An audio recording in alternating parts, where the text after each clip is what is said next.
Tantor Audio, a division of Recorded Books, presents The Lightmaker's Manifesto, How to Work for Change Without Losing Your Joy, by Karen Walrond. Narrated by Karen Walrond. For Alexis. Part 1. Clearing. We knew, without a doubt, that lighting a fire was the most important thing to do. We needed to bring the group together and provide a sense of home in the appalling circumstances in which we found ourselves. But how? Daniel Hume, Firemaking, The Forgotten Art of Conjuring Flame with Spark, Tinder, and Skill. One of the greatest things you have in life is that no one has the authority to tell you what you want to be. You're the one who'll decide what you want to be. Jaime Escalante. Chapter 1. On Life Changers and Lightmakers. We arrived in Nairobi late in the evening and made a beeline for our hotel to get some rest. I was exhausted and disheveled. I'm no stranger to international flights, but a continuous 24-hour stretch of travel is no joke. Still, I knew this trip would be worth it. I was visiting Kenya with a group of journalists and bloggers at the invitation of the One campaign. Founded by Bono, the frontman of the internationally renowned rock band U2, One is a nonpartisan advocacy organization dedicated to the fight against extreme poverty and preventable disease, particularly in Africa. The purpose of our trip was to share first-hand accounts of what we witnessed, in the hopes that with our stories of the progress being made in Kenya, we would inspire the readers of our words, and in my case, the viewers of my photographs, to join in the fight against poverty. As you might imagine, I was thrilled to be on this expedition. While I had visited Africa before, this was my first trip to this region, fulfilling a lifelong dream of finally seeing the bustling city of Nairobi with my own eyes. That dream would have to wait a few days.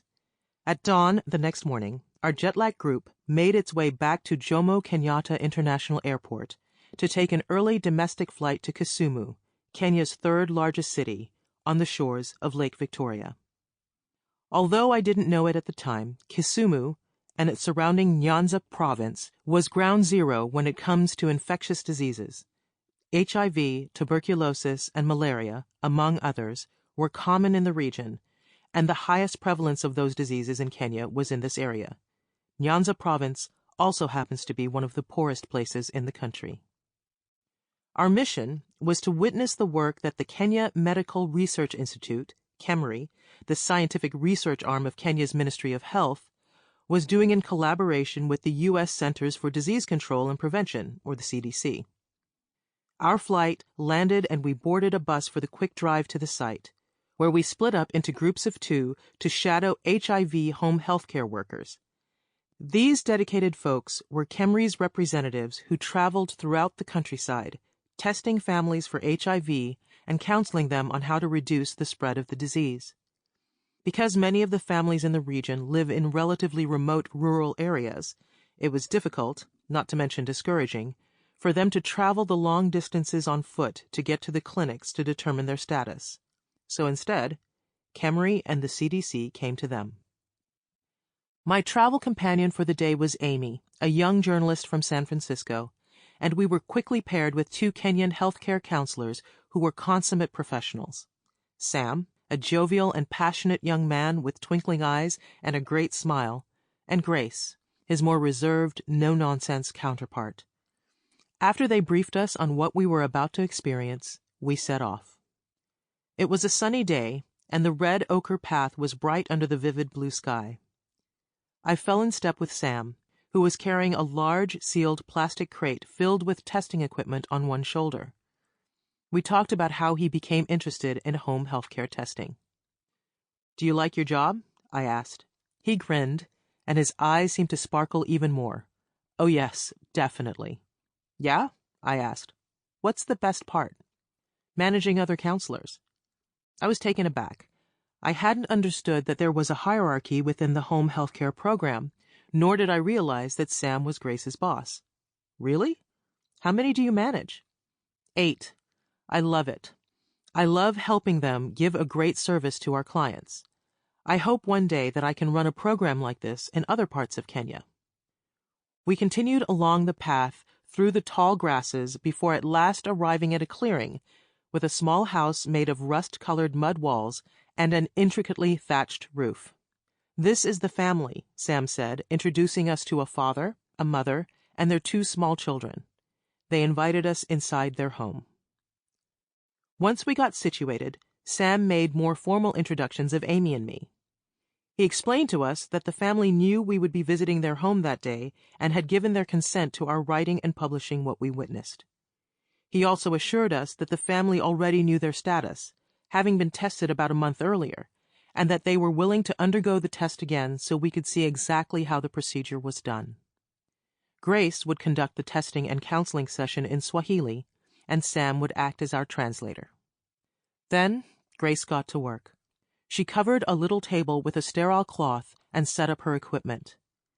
The test consisted of a pinprick on the index finger, where a small amount of blood was collected and placed on 2 test strips for double-checking purposes. The test only took about 15 minutes and was similar to a pregnancy test. If 1 line appeared on the strip, the test was negative, and if 2 lines appeared, the test was positive. In situations such as this one, where the mother tested positive, the workers conducted further tests on the children, with the consent of their parents. Once the family knew their status, they were counseled on ways to protect themselves. In the case of this family, Grace described the precautions the couple needed to take to ensure that the mother didn't infect the father, who had tested negative. The parents were given condoms and, with wooden models, shown how to use them. Finally, the members of the family who had tested positive were given referrals to a clinic where they could receive free medications from the Ministry of Health. The results of this initiative were impressive. In the previous 12 months, this home health care program had recruited and trained 150 counselors who go door to door to provide this type of counseling, testing, and household education. Further, the United States Agency for International Development provided care packages for each family in the program: a jerry can for collecting water in a nearby river, a cloth to strain the collected water and drops to purify it, and mosquito nets to help prevent malaria. Malaria poses a huge and deadly risk to those who test HIV positive, given their suppressed immune systems. In that year alone, 130,000 people had been counseled and tested, and there was an 85% acceptance rate for the services. In addition, 50% of those testing positive sought care and treatment. During the preceding month, after the family we were visiting had officially learned of their status, they had taken Sam and Grace's counsel to heart and had already begun to receive treatment. This quick, easy test had enabled the family to take the necessary steps to ensure that all members could live full, productive lives. After Grace finished her work, the father wanted to take us on a tour of their property. He showed us his verdant kitchen garden, lush with corn and other produce to feed his family. He led us on a 10-minute hike to show us the river where his family collected the water they used for drinking and washing. As we walked, I caught up with Grace and complimented her on her professionalism. "You're really great, Grace," I said. "Thanks," she replied quietly, seriously. "Do you enjoy your job?" I asked. At this, her face broke into a wide smile, the first I'd seen since we met. "I really do," she said enthusiastically. "I mean, why wouldn't I? I'm a life changer." Watching Sam and Grace work at that little homestead in rural Nyanza, I couldn't help but be impressed by their commitment to social good. In the course of their efforts, Grace and Sam clearly witnessed difficult things. They see close up the aching realities of poverty and illness and death. Their work is tiring, and given that they do it all on foot, very slow. Still, there is no denying the joy with which they serve their community. Sam's twinkling eyes, Grace's sudden, unfettered smile, these are testaments to this joy which, frankly, confused me. How was it possible that the labor of alleviating suffering or working for justice could inspire contentment or even joy? Can life changers keep facing all that is wrong with the world over and over and over again without burning out? Could advocacy fuel joy and vice versa? Most images of activism that we see in the media don't exactly inspire feelings of joy. A lone man putting his life on the line by blocking the path of a column of military tanks in Tiananmen Square, say. Or gaunt ascetics enduring lengthy and excruciating hunger strikes. Protesters being brutalized by police dogs, fire hoses, and tear gas. The people in these situations, while undeniably powerful and courageous, aren't exactly joyful looking. These images illustrate the bravery and resoluteness of the human spirit, but they can also intimidate anyone looking for their own path to changing the world for the better. If that's what it takes to change the world, we think, I'm not sure I'm the right person. I have a job, family, partner who depends on me. I care, but I can't put my life on the line. Trust me, I resonate deeply with this thinking. In my not-so-distant past, I had come up with a pretty extensive list of reasons why an activist life wasn't for me. For starters, my own description of the word activism came fairly close to the Merriam-Webster dictionary definition. A doctrine or practice that emphasizes direct, vigorous action, especially in support of or opposition to one side of a controversial issue. Vigorous action. I'm sorry, but that sounds really uncomfortable. I mean, I'd participated in the odd family-friendly Women's March or Pride Parade in my day, but I had never really been a part of vigorous action, something where my physical safety or freedom was truly and imminently threatened. That kind of behavior was for other folks. And even if vigorous action was my jam, the truth is I was just too busy. With all the time it took going to work, taking care of family members, doing odd jobs around the house, taking the car to the mechanic, attending weekly church services, going to the gym, when exactly was I supposed to be an activist? It was about all I could do to remember to toss things in the recycling bin. The idea of letter writing or marching on top of my regular day-to-day life was just too exhausting to contemplate, and I don't care how joyful anyone made it sound. Surely activism was the purview of young, single people with no responsibilities and tons of energy. Let the youth handle it. Third, what if I said the wrong thing?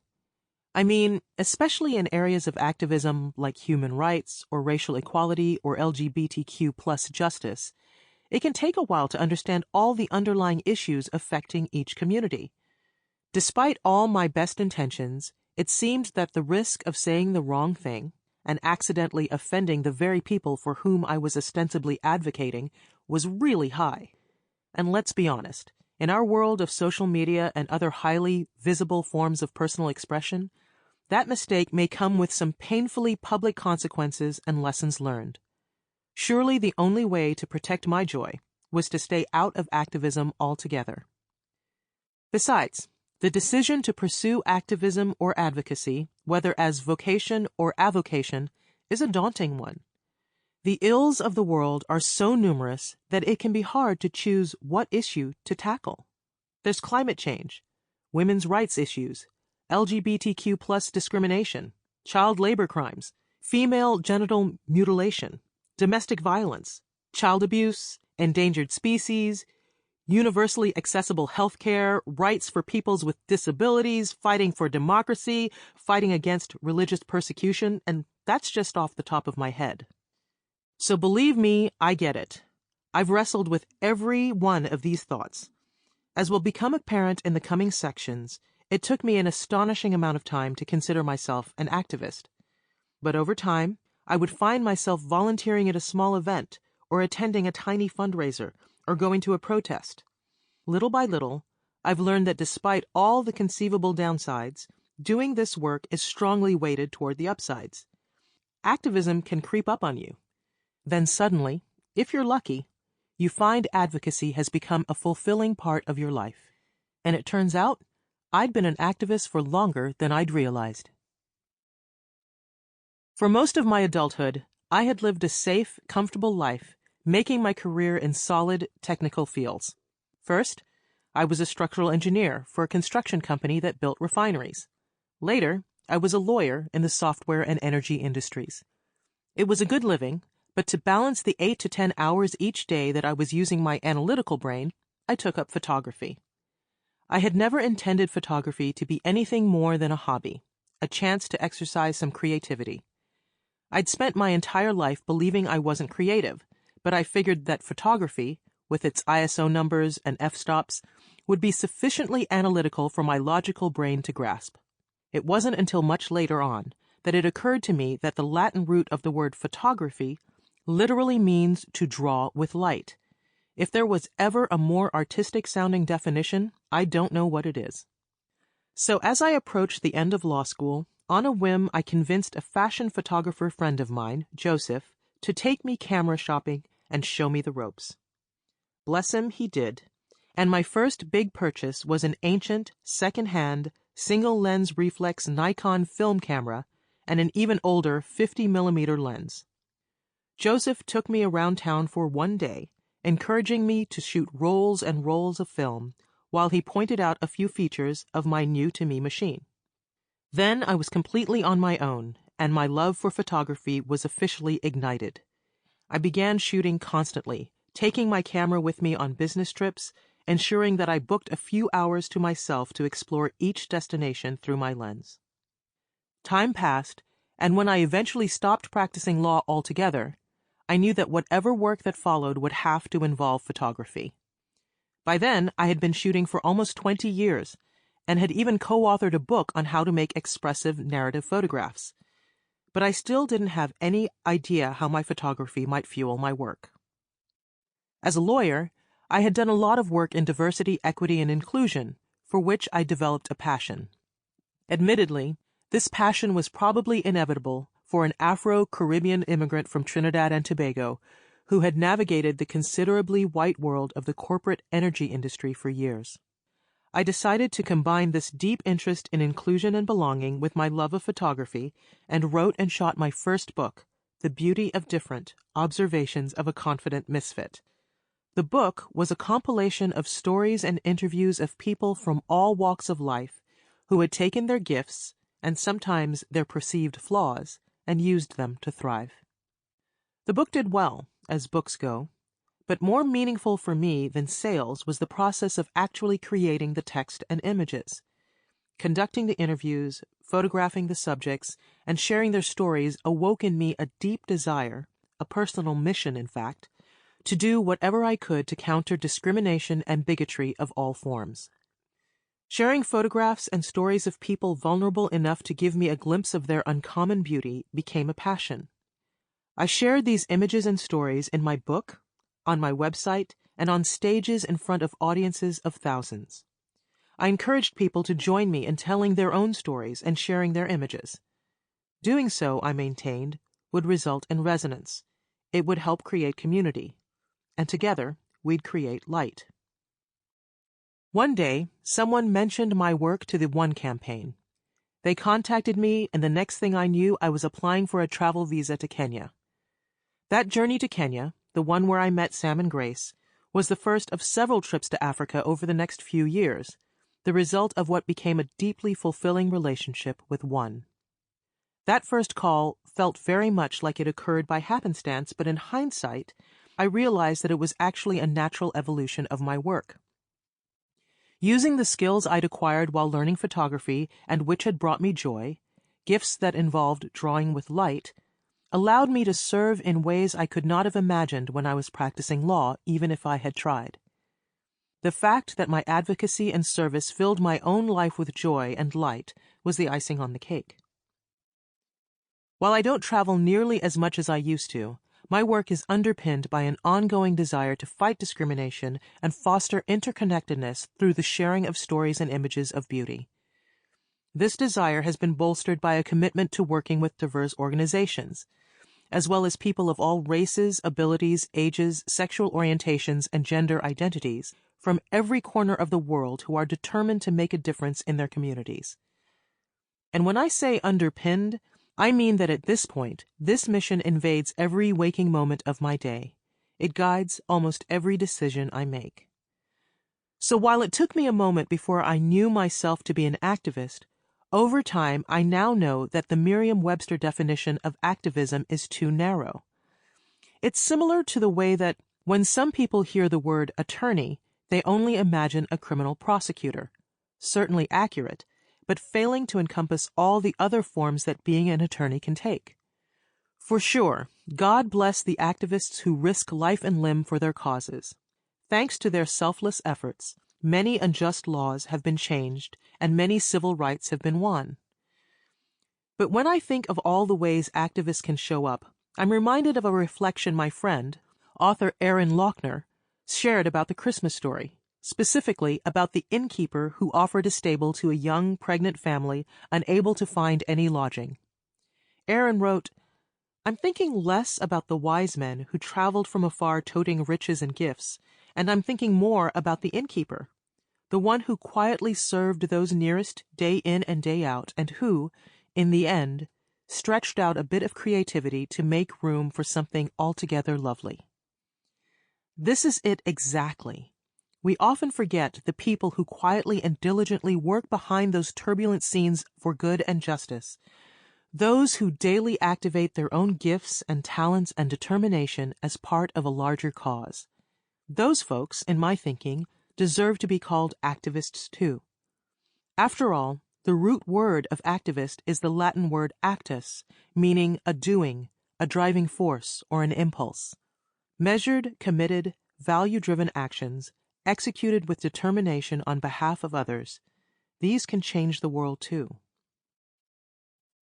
The novelist Eden Wharton once said, "There are two ways of spreading light, to be the candle or the mirror that reflects it."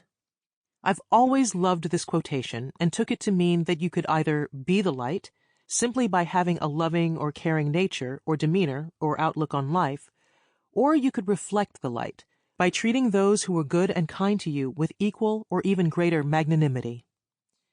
Yet over time, I've come to believe that Wharton's words omit a third way to spread light, and that is to make it.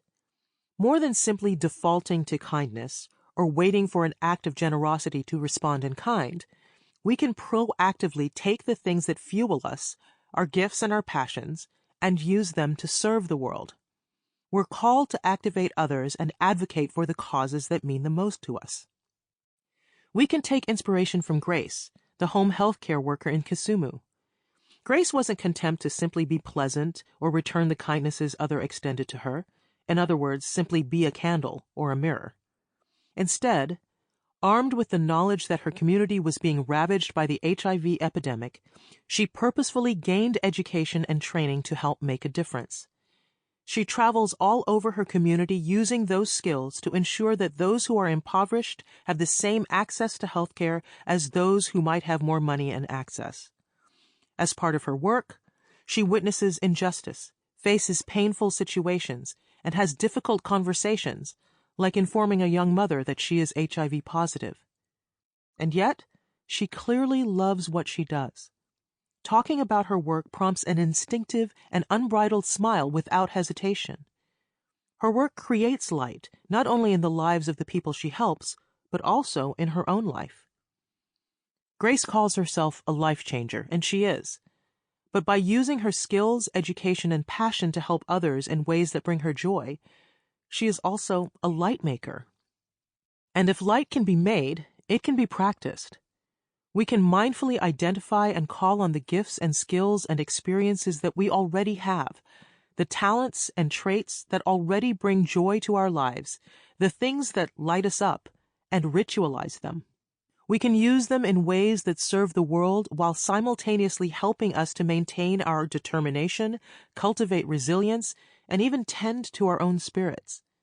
And by being purposeful in using our gifts and talents as fuel for our commitment to serve, even in a world of tremendous pain and injustice, we can minimize the possibility of burnout, or even avoid it altogether. This isn't to say that light making is easy. Pursuing a life of activism in a way that inspires joy requires a considerable amount of introspection and forethought. There's planning involved. In fact, the process is similar to the methods an experienced backpacker might use to build a campfire. First, she would create a clearing. Then she would look for appropriate tinder, fuel to easily begin her fire. She would create a spark to ignite the tinder, and then nurture the flame to create fire and light. Similarly, becoming the type of activist whose work is inextricably linked to joy requires mindfulness and intention and clarity about what brings your life meaning and purpose and space to identify your own innate skills, your Tinder. Once you've taken steps toward your activism, you'll need tools to nurture your inner call to serve, your soul fire, you might call it, to make light in the world and for yourself. In this book, I'll share just how to do that. I'll introduce you to other lightmakers, luminaries whose passions are wildly diverse, from political activism to anti-discrimination work, from women's rights to criminal justice reform. The people you'll meet here generously share wisdom and stories from their own advocacy journeys. For example, Sikh American advocate Valarie Kaur describes how she listens to her own inner wise woman to establish longevity in her labor for social justice. Tarana Burke, founder of the Me Too movement, shares how her personal tribe, her Star Collective, provides the compassion and community needed to tend her spirit when things get difficult. Researcher and storyteller Brene Brown shares how she taps into her values and her courage to do the right thing, even when it's terrifying to do so. And psychologists Sean Fitzpatrick and Pastor Aaron Billard provide insights into the ways in which activism might actually be so meaningful as to feel spiritual, even transcendent. And that's just for starters. These folks exemplify the most critical insight I've gained in my own life as an activist, that there's no one way to change the world. The world changes when we take inspiration from all the different forms of good work and light and make them our own. So I'll invite you to take the stories you encounter here, consider them, and use what's useful. Experiment with the advice and counsel that you hear. Listen to the sections later in the book, the Lightmaker's Manifesto and the exercises in the Lightmaker's Manual, and make them your own. The Manifesto offers a statement of purpose for Lightmakers that you can adopt or adapt for your use. The Manual offers prompts, exercises, and templates for cultivating a joyful, light-filled life of activism.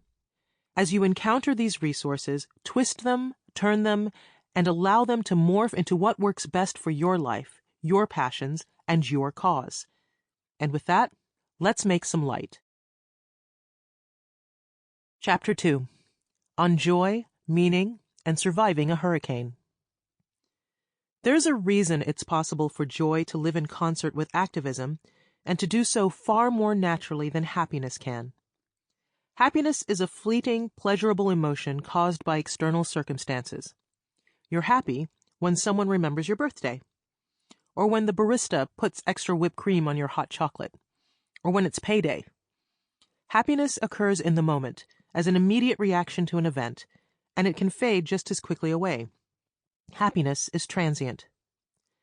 Joy, on the other hand, is something more profound and long-lasting. Often, joy finds itself rooted in much deeper things like meaning and purpose. And joy can, paradoxically, arise directly out of sadness and pain and loss. In the late summer of 2017, our family was given a profound lesson in this paradox. Then, as now, my family and I were living in Houston, Texas. Houston lies squarely in Hurricane Alley, the area of warm water that begins on the western coast of Africa, stretches all the way across the Atlantic, and ends at the Gulf Coast of the United States. Hurricanes are simply a fact of life when you live in Houston. So as Hurricane Harvey approached the Texas Gulf Coast, while we were all alarmed, we weren't entirely surprised. The forecast indicated Harvey would make landfall about 150 miles south of us. Dangerous winds were unlikely, but projected rain amounts were concerning. Houston is no stranger to flooding, and in prior recent years, our city had experienced a few severe floods in which many people lost their homes. And those losses were simply from unusually enthusiastic rainstorms, not hurricanes. But even in those previous events, our own area streets had remained bone dry. Our neighborhood wasn't, and still isn't, in a flood zone. So evacuation seemed like an overreaction. In fact, even though I'd let our flood insurance lapse a few years earlier, I was barely concerned. Turns out some concern was warranted. The storm made landfall and turned toward Houston, dropping an apocalyptic amount of rain in its wake. Sample complete. Ready to continue?